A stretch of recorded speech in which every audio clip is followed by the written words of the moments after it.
Genesis 1. In the beginning, God created the heavens and the earth. Now the earth was formless and void, and darkness was over the surface of the deep, and the Spirit of God was hovering over the surface of the waters. And God said, "Let there be light," and there was light. And God saw that the light was good, and he separated the light from the darkness. God called the light day, and the darkness he called night. And there was evening, and there was morning, the first day. And God said, "Let there be an expanse between the waters, to separate the waters from the waters." So God made the expanse, and separated the waters beneath it from the waters above. And it was so. God called the expanse sky. And there was evening, and there was morning, the second day. And God said, "Let the waters under the sky be gathered into one place, so that the dry land may appear." And it was so. God called the dry land earth, and the gathering of waters he called seas. And God saw that it was good. Then God said, "Let the earth bring forth vegetation, seed-bearing plants and fruit trees, each bearing fruit with seed according to its kind." And it was so. The earth produced vegetation, seed-bearing plants according to their kinds, and trees bearing fruit with seed according to their kinds.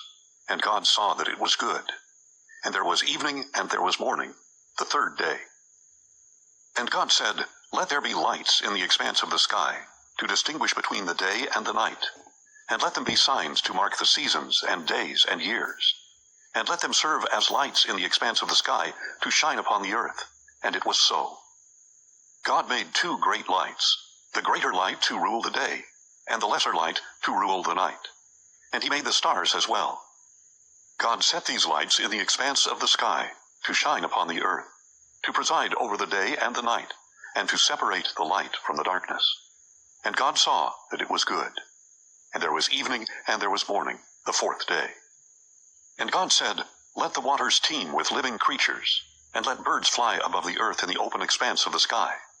So God created the great sea creatures, and every living thing that moves, with which the waters teemed according to their kinds, and every bird of flight after its kind. And God saw that it was good. Then God blessed them and said, "Be fruitful and multiply, and fill the waters of the seas, and let birds multiply on the earth." And there was evening, and there was morning, the fifth day. And God said, "Let the earth bring forth living creatures according to their kinds, livestock, land crawlers, and beasts of the earth according to their kinds." And it was so.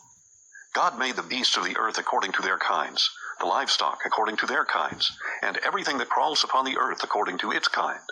And God saw that it was good.